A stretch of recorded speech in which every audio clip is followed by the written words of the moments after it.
प्रिय विद्यार्थियों एवं मित्रों, मैं डॉक्टर विश्वनाथ मिश्र अपने YouTube channel discovering knowledge with Vishwanath Mishra पर आप सबका स्वागत करता हूं।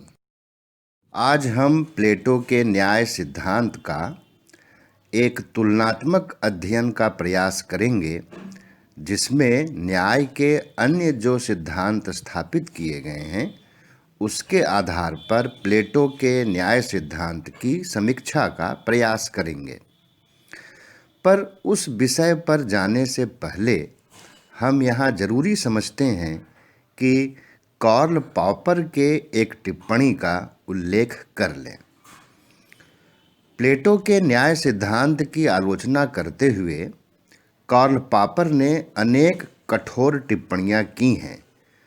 पॉपर का आक्षेप यह है कि जो प्लेटो का न्याय सिद्धांत है वह प्रैक्टिकल नहीं है, वह व्यावहारिक नहीं है। और यहाँ पर कार्ल पॉपर कहते हैं कि प्लेटो के प्रयास को प्रकृतिवादी प्रयास कहा जा सकता है। मतलब जिस मानव प्रकृति पर प्लेटो राज्य की आधारशिला रख रहे हैं वह उस जनजाति अवस्था के मानव स्वभाव की याद दिलाता है जिसमें कभी हमारे पूर्वज रहते थे। एक ऐसी अवस्था जहां कुछ समझदार बहुसंख्यक अज्ञानियों पर शासन करते थे। यह जो कार्ल पॉपर की टिप्पणी है यह उन्होंने open society and it's enemies के फर्स्ट पार्ट में लिखा है। यहाँ पर ध्यान देना यह जरूरी है कि कार्ल पॉपर की यह जो आलोचना है वह राज्य को एक मशीन समझ लेने वाले युग में की गई आलोचना है, जबकि प्लेटो जब लिख रहे थे तब राज्य का स्वरूप सावयवी है, समाज का स्वरूप सावयवी है, यानी कि ऑर्गेनिक स्टेट ऑफ व्यू और ऑर्गेनिक सोसाइटी का व्यू प्लेटो के समय में और प्रायः लगभग सभी प्राचीन समाजों में प्रचलित रहता था।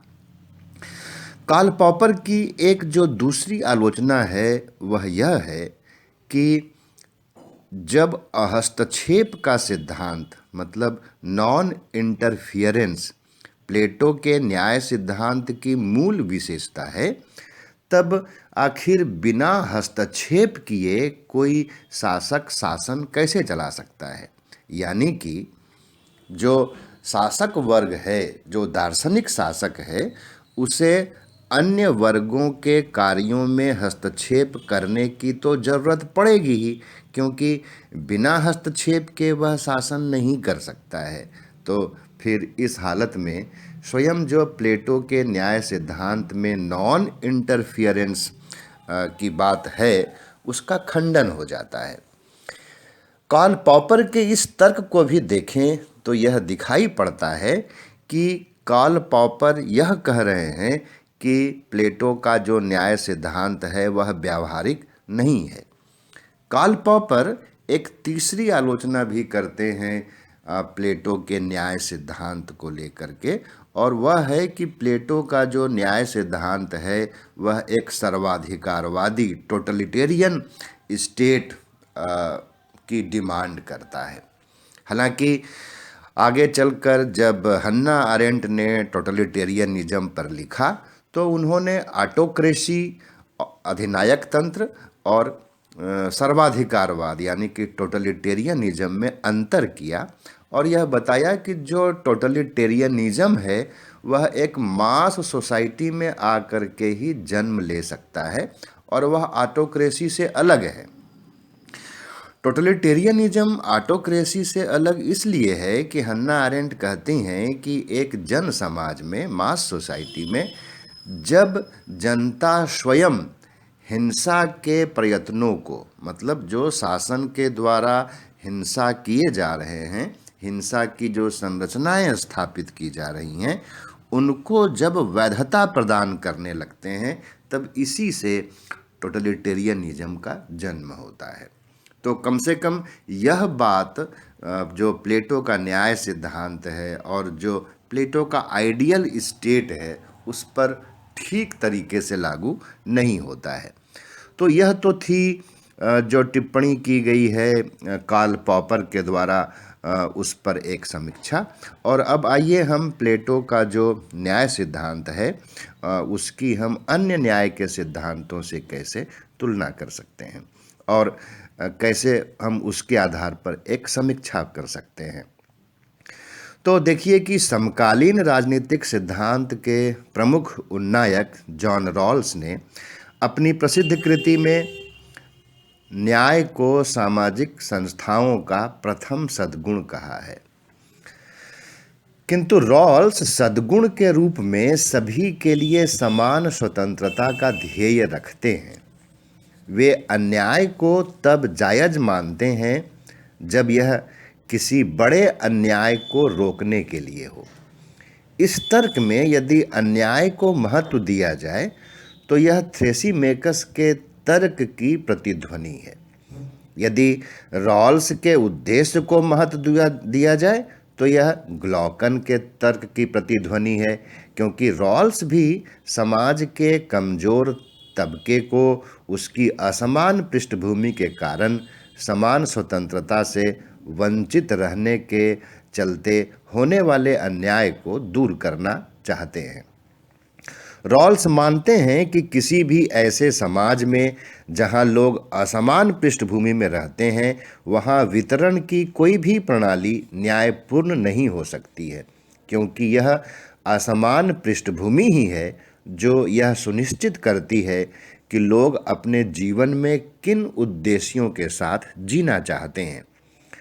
इस अवस्था में जिनकी पृष्ठभूमि सामाजिक, आर्थिक, राजनीतिक और शैक्षणिक आदि संदर्भों में बेहतर होती है, वे अपने समक्ष बेहतर लक्ष्य को रखते हैं और इन्हीं संदर्भों में जिनकी पृष्ठभूमि कमजोर होती है वे कमतर लक्ष्यों के साथ समझौता करने के लिए विवश हो जाते हैं।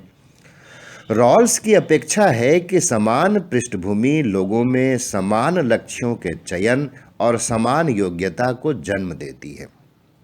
अतः वितरण की एक ऐसी योजना का होना आवश्यक है जिसमें अधिक सक्षम लोगों के स्वतंत्रता को सीमित तो नहीं किया जाए, परंतु अपनी सक्षमता से जो वे कुछ अर्जित करते हैं उसका कुछ अंश उन लोगों के हक में प्रदान किया जाए जो सामाजिक सोपान में नीचे हैं।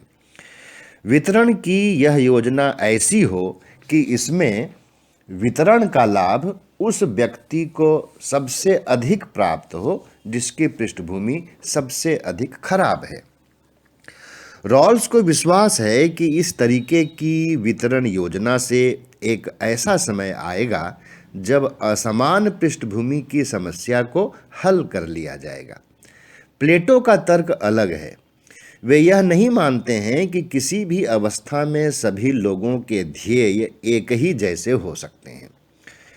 वे मानते हैं कि आत्मा के 3 मूलभूत गुण हैं और लोग इसी गुण से प्रेरित होकर जीवन में कर्म का चयन करते हैं। प्लेटो के अनुसार अन्याय का मूल कारण असमानता नहीं है अपितु अज्ञान है, जिसके कारण वे अकर्मण्य और अदक्ष हो जाते हैं। वे मतलब लोग। प्लेटो के अनुसार न्याय का स्रोत वह सद्गुण है जो व्यक्ति की आत्मा का ही गुण है, जबकि रॉल्स न्याय को सामाजिक संस्थाओं का प्राथमिक सद्गुण कहते हैं।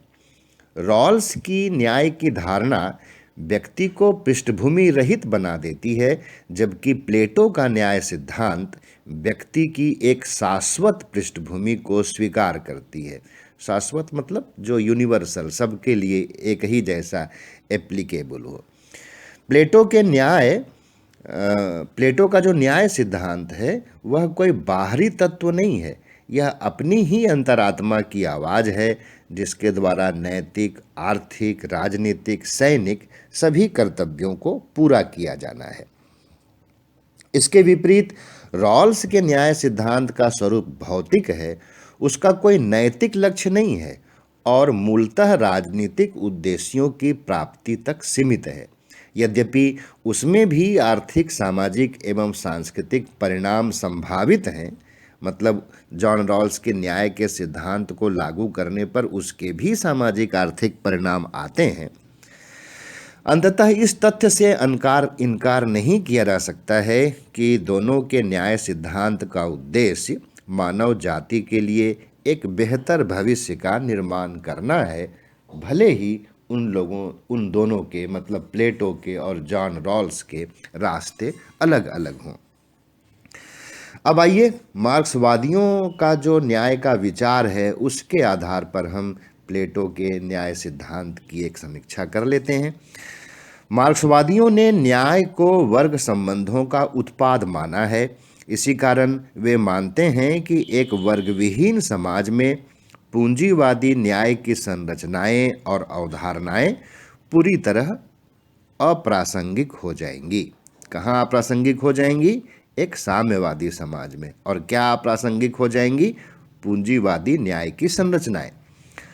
पूंजीवादी समाज में न्याय की धारणा अधिकार पर आधारित है, जिसके बारे में मार्क्स कहते हैं कि यह अधिकार अहमवादी मतलब इगोइस्टिक और समाज में अपने साथियों से कटे हुए व्यक्ति को दिए गए हैं। मतलब जो एटोमिस्टिक इंडिविजुअल है उसको दिए गए हैं। निश्चय ही प्लेटो भी समाज से कटे हुए व्यक्ति का निर्माण नहीं करना चाहते हैं, जबकि अपने समय में वे जिस लोभ और अन्याय की बात कर रहे हैं उसके प्रभाव में आकर व्यक्ति समाज से कटता ही जा रहा था। परंतु इस विकार को दूर करने के लिए उन्होंने मार्क्स की तरह राज्य को ही समाप्त कर देने का सुझाव नहीं दिया और न ही यह सुझाव दिया कि उत्पादन के साधनों पर सामूहिक स्वामित्व के बिना न्यायपूर्ण समाज की स्थापना नहीं हो सकती है। क्योंकि प्लेटो के लिए न्याय कोई वर्ग संबंधों का उत्पाद नहीं है, बल्कि मानव प्रकृति का स्वाभाविक प्रतिफल है। मार्क्स ने कहीं यह स्पष्ट रूप से नहीं बताया कि साम्यवादी समाज में न्याय की किस अवधारणा को अपनाया जाएगा। ऐसा प्रतीत होता है कि मार्क्स साम्यवादी समाज में न्याय की समस्या को सामूहिक साहचर्य यानी कि कलेक्टिव एसोसिएशन के द्वारा हल कर लिए जाने की अपेक्षा करते हैं, जबकि प्लेटो के लिए न्याय का कोई भी स्थानापन्न मतलब सब्स्टिट्यूट संभव नहीं है। और आइए अब समुदायवादियों के नज़रिए से जो न्याय का सिद्धांत विकसित किया गया है उसके आधार पर हम प्लेटो के न्याय सिद्धांत की एक मीमांसा समीक्षा करने का प्रयास करते हैं। हाल के वर्षों में समुदायवादियों ने न्याय के प्रश्न पर मार्क्स की अपेक्षा अरस्तू और हीगल को विमर्श के केंद्र में लाकर खड़ा कर दिया है। मैकिंटायर, सैंडल एवं टेलर जो आज के प्रमुख समुदायवादी विचारक हैं, यह मानते हैं कि न्याय की समस्या सामुदायिक मूल्यों की अवहेलना के कारण भी उत्पन्न होते हैं। यहाँ मैं भी शब्द पर ध्यान दे रहा हूँ, मतलब अन्य कारण भी हो सकते हैं, पर सामुदायिक मूल्यों की जो उपेक्षा की जाती है इसके कारण भी न्याय की समस्या का जन्म हुआ करता है। अपनी इस मान्यता के आधार पर वे उदारवादी न्याय के सिद्धांत पर दो आक्षेप लगाते हैं। पहला यह कि उदारवादी न्याय के सिद्धांत में व्यक्ति के स्व को समाज से पूर्व यानी कि self is prior to society और अधिकार को शुभ से पूर्व यानी कि right is prior to good माना जाता है। इसी कारण व्यक्ति अपनी उपलब्धियों के लिए अपने को समाज का ऋणी नहीं मानता है और अपनी वरीयताओं को निर्धारित करने में भी समाज की मान्यताओं का आदर करना आवश्यक नहीं समझता है। वरीयताओं का निर्धारण करना, यहाँ एक शब्द आया है, मतलब जब मनुष्य अपने प्रेफरेंसेस तय करता है, वह बात है यहाँ पर। परिणामतः व्यक्ति समुदाय में सहभागिता भी अपने निजी हितों की पूर्ति के उद्देश्य से करते हैं। ऐसी अवस्था में समुदाय उनके लिए एक साधन होता है। सैंडल कहते हैं कि समुदाय के प्रति ऐसी धारणा का प्रतिपादन नोजिक की पुस्तक अनार्की, स्टेट एंड यूटोपिया में देखने को मिलता है। इसका परिणाम यह होता है कि लोग आज सार्वजनिक जीवन में जितना एक दूसरे से जुड़े हुए नहीं हैं, उससे अधिक उलझे हुए हैं।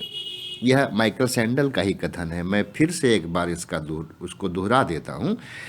वो कह रहे हैं कि जिस प्रकार के न्याय की बात नोजिक ने किया है अपनी पुस्तक अनार्की, स्टेट एंड यूटोपिया में, उसके आधार पर जो सामाजिक संबंध बनेंगे, उसका परिणाम यह होता है कि आज लोग सार्वजनिक जीवन में जितना एक दूसरे से जुड़े हुए नहीं हैं, उससे अधिक उलझे हुए हैं, और सामाजिक संस्थाओं का दायरा जितना विस्तृत होता जा रहा है, सामूहिक पहचान उतना ही विघटित भी होता जा रहा है, मतलब वो टूटता जा रहा है।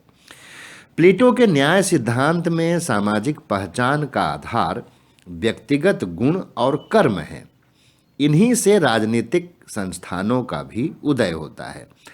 अतः प्लेटो के न्याय सिद्धांत में सामूहिक पहचान और व्यक्तिगत सफलता, जो कि सद्गुण के लगातार अभ्यास का परिणाम है, कोई दो अलग अलग तत्व नहीं है, बल्कि एक ही तत्व है।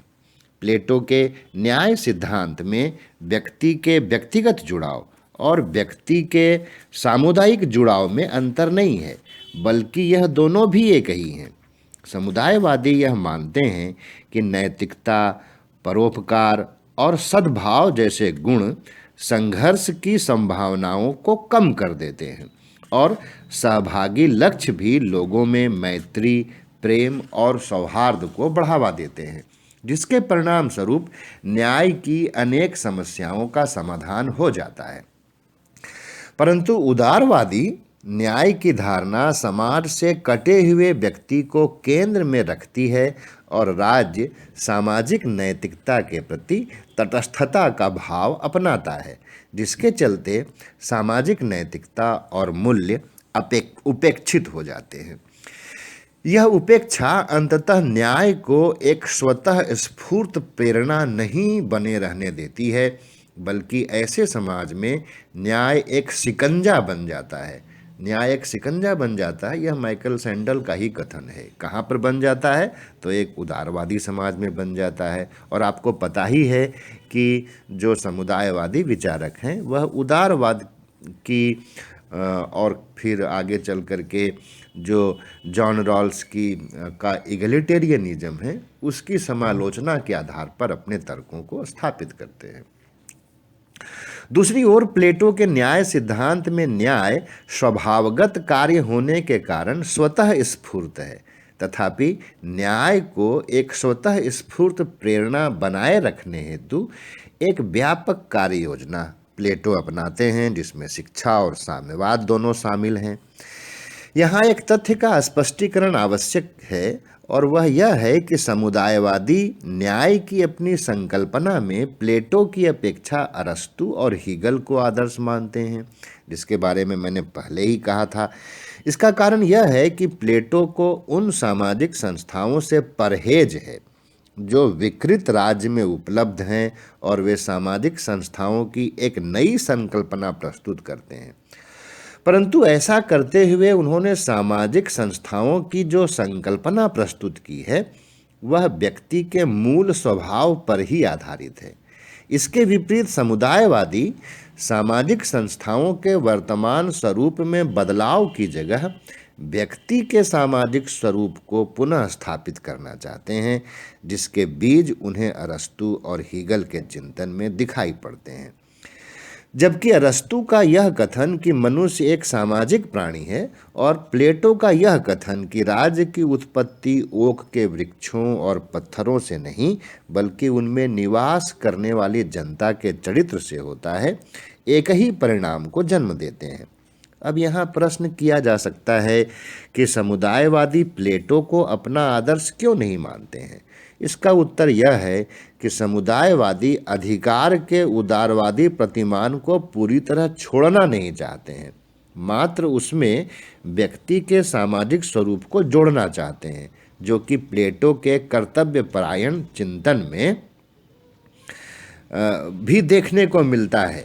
लेकिन वहाँ कैसा देखने को मिलता है कि व्यक्ति का जो सामाजिक स्वरूप है वह सामाजिक स्वरूप व्यक्ति को कर्तव्य के लिए ही प्रेरित करेगा, और जब कर्तव्य के लिए प्रेरित करेगा तब वहाँ अधिकार की अवधारणा नहीं आएगी। परंतु समुदायवादी क्या कर रहे हैं कि जो अधिकार का उदारवादी प्रतिमान है उसको पूरी तरह छोड़ना भी नहीं चाह रहे हैं। वाल्जर के अनुसार, और आपको पता है कि वाल्जर भी एक समुदायवादी हैं, समुदायवादियों और उदारवादियों के मध्य बहस का मुख्य मुद्दा स्व के निर्माण के प्रश्न को लेकर है। परंपरागत रूप से उदारवादी मानते हैं कि व्यक्ति समाज से पूर्व ही निर्मित हो गया है और समाज से संघर्ष कर रहा है। इसके विपरीत समुदायवादी मानते हैं कि स्व प्रारंभ से ही सामाजिक परिवेश में निर्मित होता है और सामाजिक मूल्यों को आत्मसात करता है। वाल्जर की विशिष्टता यह है कि वे आज की वस्तु स्थिति के अनुकूल इस प्रसंग में हस्तक्षेप करते हैं। वे कहते हैं कि आज राजनीतिक सिद्धांत का केंद्र बिंदु स्व की संरचना नहीं है, अपितु ऐसी संरचनाओं का अंतर संबंध है। वे उदारवाद को संबंधों का सिद्धांत कहते हैं जिसके केंद्र में स्वेच्छा पर आधारित संबंध है। व्यक्ति की पहचान या संबद्धता में स्वेच्छा के अर्थ को स्पष्ट करते हुए वाल्जर का मानना है कि इसमें व्यक्ति को वैकल्पिक पहचान और वैकल्पिक संबद्धताएं उपलब्ध होती हैं, किंतु स्वेच्छा का स्वरूप जितना विस्तृत और सुलभ होगा, सामाजिक संबंधों का ताना बाना उतना ही अस्थायी एवं कमजोर होगा। सामाजिक संबंधों की स्वैच्छिकता को वाल्जर एक हद तक सुरक्षित रखना चाहते हैं और वे साझी समझदारियों को भी सम्मान देना चाहते हैं। संबंधों की स्वैच्छिकता, उदारवाद और साझी समझदारियां समुदायवाद के मध्य सेतु हेतु वाल्जर को आधार प्रदान करती हैं। न्याय के परिक्षेत्र यानी कि स्फीयर्स ऑफ जस्टिस की चर्चा करते हुए वाल्जर जब सरल समानता और जटिल समानता की धारणा का प्रतिपादन करते हैं तब उदारवाद और समुदायवाद के सेतु बंध की अभियांत्रिकी अपने सबसे अधिक स्पष्ट तर्कों में सामने आती है। वाल्जर मानते हैं कि राजनीतिक सिद्धांतों को अत्यंत व्यापक आधार पर तैयार नहीं किया जाना चाहिए, अपितु उन्हें विशिष्ट समाजों की संस्कृति से जुड़ा होना चाहिए। और यदि आप प्लेटो के न्याय सिद्धांत को देखें तो प्लेटो का जो न्याय सिद्धांत है वहाँ जो न्याय की मान्यता है वह एक सार्वभौमिक अवधारणा के रूप में विकसित होती है। वाल्जर के अनुसार न्याय के सिद्धांत के लिए सार्वभौमिक नियमों की खोज एक भटका हुआ प्रयास है, जबकि प्लेटो क्या कर रहे हैं? प्लेटो न्याय के लिए सार्वभौमिक नियमों की ही खोज कर रहे हैं। वाल्जर कहते हैं कि न्याय के सिद्धांतों की पहचान दार्शनिक तर्क की अपेक्षा सांस्कृतिक व्याख्या का प्रश्न है, जबकि प्लेटो कहेंगे कि यह सांस्कृतिक व्याख्या का प्रश्न नहीं है बल्कि यह मनुष्य के अस्तित्व का प्रश्न है और इस नाते यह दर्शन शास्त्र की समस्या है। वाल्जर कहते हैं कि समुदाय के बाहर स्फीयर यानी कि परिक्षेत्र जैसी कोई चीज़ नहीं है और हमारे पास इतिहास और संस्कृति से उत्क्रमित हो जाने का मतलब अपने को ट्रांसेंडेंट कर लेने का कोई मार्ग भी नहीं है। अतः वाल्जर का सुझाव है कि न्याय की आवश्यकताओं को पहचानने का एक ही तरीका है और वह है यह देखना कि कोई विशिष्ट समुदाय किस तरीके से, किस तरह से सामाजिक वस्तुओं के मूल्यों को समझता है। और यहाँ सामाजिक वस्तुओं के मूल्यों को समझता है इसका मतलब प्राइस के सेंस में नहीं है बल्कि यह वैल्यू के सेंस में है। वाल्जर मानते हैं और जो यथार्थ को लगभग प्रतिध्वनित भी करता है कि समुदाय न तो सभी सामाजिक वस्तुओं के मूल्य को एक ही प्रकार का मानता है और न ही उनका समान रूप से वितरण की आवश्यकता होती है। यह तो मानना पड़ेगा कि राल्स जब मूल स्थिति में प्राथमिक सामाजिक वस्तुओं के चयन हेतु विवेकशील कर्ता को प्रस्तुत करते हैं, तब वे परिक्षेत्र विहीनता के आवरण में सभी प्राथमिक वस्तुओं का मूल्य एक समान कर देते हैं। और इसी कारण कई बार जॉन रॉल्स के चिंतन पर यह आक्षेप लगाया जाता है कि उनका चिंतन यूटिलिटेरियन है, न कि इगैलिटेरियन। वॉल्जर मानते हैं कि सामाजिक यथार्थ के धरातल पर सामाजिक वस्तुओं के मूल्य न तो एक समान होते हैं और न ही मानवीय जीवन की आवश्यकताओं के तर्क उन्हें एक समान किए जाने की अपेक्षा करती है। अब कुछ उदाहरण से समझ लीजिए। स्कूल में विद्यार्थी को गाय की ज़रूरत नहीं होगी और न ही खेल के मैदान में किसी क्रिकेटर को कंबल की ज़रूरत होगी। वास्तविक जीवन में तो हम जिन वस्तुओं की आवश्यकता समझते हैं उनमें अधिकांश परिस्थिति जन्य और सांस्कृतिक संदर्भ के ही होते हैं। साथ ही सभी को जो वस्तुएं उपलब्ध हैं उनकी ज़रूरत भी हमेशा एक ही जैसी नहीं बनी रहती है। फिर ऐसे में भला हम क्यों एक ऐसे वितरणात्मक न्याय की अपेक्षा करेंगे जो सभी वस्तुओं का मूल्य कमोबेश एक ही जैसा कर देती है, जैसा कि जॉन रॉल्स का प्रयास है। किंतु यह प्रयास सरल समानता की धारणा पर आधारित है। यह वॉल्जर का तर्क है कि जो जॉन रॉल्स का प्योर प्रोसीजरल जस्टिस है उसमें जो वितरण की धारणा है वह समाज में जो सरल समानता की धारणा प्रचलित होती है उसके आधार पर आधारित है। इसके विपरीत वॉल्जर जटिल समानता के धारणा का प्रतिपादन करते हैं, जहां उनका तर्क है जटिल समानता का मतलब यहाँ होता है कॉम्प्लेक्स इक्वालिटी, और सरल समानता जो शब्द पहले आया है उसको अंग्रेजी में कहेंगे सिंपल इक्वालिटी। तो जो जटिल समानता के धारणा का प्रतिपादन करते हैं वॉल्जर, उनका तर्क है कि समाज में विभिन्न असमानताएं ऐसी होती हैं जो अलग अलग असमानताओं को कम कर देती हैं और समग्र आकलन के आधार पर एक दूसरे को समान कर देती हैं। समानता के इस बहुलवादी विचार को वॉल्जर जटिल समानता का नाम देते हैं, साथ ही इसे सरल समानता की अपेक्षा बेहतर और अपनाने योग्य विकल्प मानते हैं। यदि एक डॉक्टर एक क्रिकेटर की तरह क्रिकेट में दक्ष नहीं है और क्रिकेटर डॉक्टर की तरह चिकित्सा विज्ञान का विशेषज्ञ नहीं है, तो यह डॉक्टर एवं क्रिकेटर के मध्य असमानता को दर्शाता अवश्य है, परंतु दोनों ही एक दूसरे के क्षेत्र में अदक्ष हैं। यह उनके मध्य समानता को ही प्रकट करता है। हमें क्यों एक डॉक्टर में क्रिकेटर और एक क्रिकेटर में डॉक्टर की कमी ढूंढनी चाहिए? ऐसा करते हुए न तो हम डॉक्टर और न क्रिकेटर का भला कर पाएंगे और न ही ऐसा किए जाने से समाज का उत्थान ही होगा। किंतु जो वॉल्जर का यह तर्क है अभी पूरा नहीं हुआ है। वे आगे कहते हैं कि एक क्षेत्र की विशिष्टता का लाभ यदि व्यक्ति को दूसरे क्षेत्र में भी मिलता हो और एक क्षेत्र की अयोग्यता का दुष्परिणाम दूसरे क्षेत्र में भी भुगतना पड़ता हो, तब क्या होगा? वॉल्जर इस तथ्य के प्रति सचेत हैं और समझते हैं कि तब तो जटिल समानता का विचार ही लुप्त हो जाएगा और यह विशेषाधिकारों के संरक्षण वाली व्यवस्था हो जाएगी, जैसी कि जाति व्यवस्था।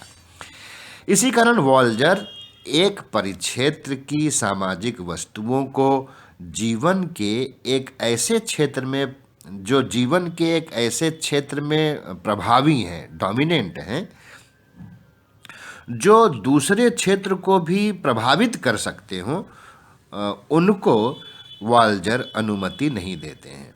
इसे एक उदाहरण से समझिए। आखिर क्यों एक क्रिकेटर को एक किसान की अपेक्षा अधिक स्वास्थ्य सुविधाएं मिलनी चाहिए? यह तो ठीक है कि क्रिकेटर को अपने परिक्षेत्र में, मतलब उसका जो अपना स्फीयर है, उसमें अपने उत्थान के लिए किसान से अधिक तरजीह दे दी जाए। और इससे क्या होगा कि इससे एक परिक्षेत्र के सामाजिक वस्तु का दूसरे परिक्षेत्र में प्रभाव भी नहीं बढ़ेगा। लेकिन किसान को इसलिए कुछ चीज़ें कम दे दी जाएं कि वह क्रिकेटर के विशेषाधिकार से जुड़ी हुई चीज़ हैं, तब यह किसान के जीवन में अनावश्यक हस्तक्षेप हो जाएगा। अतः वाल्जर का तर्क है कि विभिन्न सामाजिक वस्तुओं को न केवल अलग अलग कारणों से वितरित किया जाना चाहिए, बल्कि उनके वितरण के लिए अलग अलग प्रक्रियाएं भी होनी चाहिए। साथ ही इस वितरण के जो एजेंट हैं, अभिकर्ता हैं, उन्हें भी अलग अलग होने चाहिए। इसी कारण वाल्जर की न्याय प्रणाली में वितरणात्मक न्याय को बहुलवादी स्वरूप प्राप्त हो गया है, जो कि जॉन रॉल्स के सिद्धांत में नहीं था। इस बहुलवादी वितरणात्मक न्याय को जो तत्व जोड़े रखता है वह है सामाजिक वस्तुओं का परिक्षेत्र मूलकता, मतलब स्फीयर स्पेसिफिक होना, एवं संस्कृति आधारित होना, मतलब कल्चर डिपेंडेंट होना। वाल्जर मानते हैं कि उदारवाद एवं समतावाद की न्याय प्रणाली में न्याय के विभिन्न परिक्षेत्र की उपेक्षा की गई है और इसमें जिस एकल परिक्षेत्र न्याय की व्यवस्था है वह स्वकेंद्रित मानव तक ही सीमित है। अब आइए इस पर प्लेटो के न्याय सिद्धांत की दृष्टि से विचार कर लें। प्लेटो के न्याय सिद्धांत में व्यक्ति की एक विशेष क्षेत्र की विशिष्टता उसे दूसरे क्षेत्र में भी कोई लाभ प्रदान करने से रोकती है, वंचित करती है, परंतु एक क्षेत्र की अयोग्यता दूसरे क्षेत्र में लाभ प्राप्त करने से नहीं रोकती है।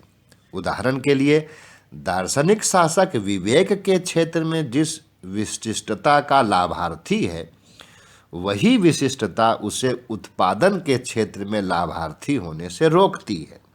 ठीक इसी तरह सैनिक क्षेत्र में उत्पादक की अयोग्यता उसे उत्पादन क्षेत्र में लाभार्थी होने से रोकती नहीं है।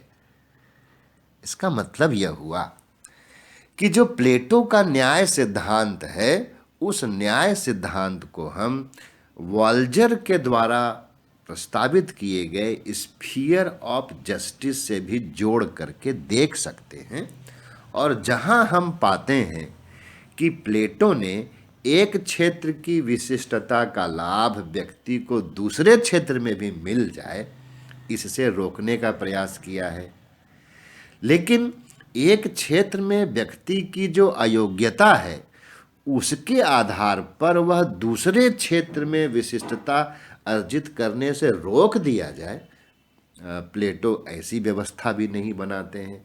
इसका मतलब हुआ कि प्लेटो के न्याय सिद्धांत को यदि हम जटिल समानता के दृष्टिकोण से देखें तो प्लेटो के न्याय सिद्धांत में जटिल समानता के तत्व भी दिखाई पड़ते हैं। हालांकि प्लेटो जो विचार करते हैं कि अपने अपने क्षेत्र को, मतलब अपने अपने वर्ग को व्यक्ति छोड़ नहीं सकता है, यह सरल समानता की ओर ही जाता है, और प्लेटो के चिंतन में जटिल समानता की अपेक्षा सरल समानता के जो तत्व हैं वह अधिक दिखाई पड़ते हैं। और इस तरीके से जो आक्षेप वाल्जर ने जॉन रॉल्स पर लगाए हैं, वाल्जर की ओर से वही आक्षेप कुछ हद तक प्लेटो पर भी लगाए जा सकते हैं। अब हमने जो प्लेटो के न्याय सिद्धांत की यहाँ पर एक तुलनात्मक समीक्षा करने का प्रयास किया है, उस प्रयास में हमने अभी उन विचारकों को जोड़ने का प्रयास नहीं किया है जिन्हें हम लिबर्टेरियन लिबरल कहते हैं, जिनमें मिल्टन फ्रीडमैन आते हैं, जिनमें हेक आते हैं और जिनमें नोजिक आते हैं। यदि इन विचारकों के दृष्टिकोण से आप प्लेटो के न्याय सिद्धांत की समीक्षा करने का प्रयास करेंगे तो आप पाएंगे कि जो लिबर्टेरियन लिबरल्स हैं वह प्लेटो के न्याय सिद्धांत को पूरी तरह से खारिज कर देते हैं।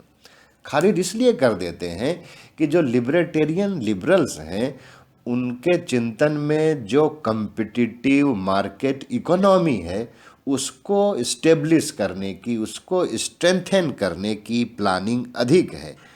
और यह कहाँ संभव हो सकता है? यह वहाँ संभव हो सकता है जहाँ राज्य को एक मशीन माना गया हो, मतलब जहाँ पर एक मैकेनिस्टिक थ्योरी ऑफ स्टेट की बात की गई हो, जहाँ पर इंडिविजुअल का एटोमिस्टिक कॉन्सेप्ट प्रभावी हो, जहाँ समाज का एटोमिस्टिक कॉन्सेप्ट प्रभावी हो। वहाँ पर इंडिविजुअल क्या है? एक फ्री फ्लोटिंग एलिमेंट है। और इसके इंडिविजुअल का जो एक फ्री फ्लोटिंग कैरेक्टर है, उस फ्री फ्लोटिंग कैरेक्टर को ही सबसे अधिक वरीयता दी जाए तो फिर उसके लिए ज़रूरी होता है कि वह किसी भी क्षेत्र में कुछ करने के लिए उसको स्वतंत्रता दी जाए, और वह स्वतंत्रता ऐसी हो जहाँ पर वह एक ही परिक्षेत्र से, एक ही स्फीयर से अब अपने को बंधा हुआ न रखे, बल्कि उसे स्वतंत्रता हो कि वह अलग अलग परिक्षेत्र में अपने रुचि के अनुसार, अपनी स्वतंत्रता के अनुसार काम कर सके। और इसीलिए जो लिबर्टेरियन लिबरल्स हैं वह एक शक्तिशाली राज्य की मांग नहीं करते हैं, शक्तिशाली राज्य की अपेक्षा नहीं करते हैं, बल्कि वे यह चाहते हैं कि राज्य ऐसा होना चाहिए कि जो फ्री फ्लोटिंग नेचर है इंडिविजुअल का, और उसके आधार पर जो वह फ्री एसोसिएशंस बनाना चाहता है उसके ऊपर कोई बाधा न आने पाए। तो आज के लिए इतना ही। हमारी आपकी फिर मुलाकात होगी किसी अगले विषय के साथ। आप अपना ख्याल रखिएगा, मन लगाकर पढ़ते लिखते रहिएगा। नमस्कार।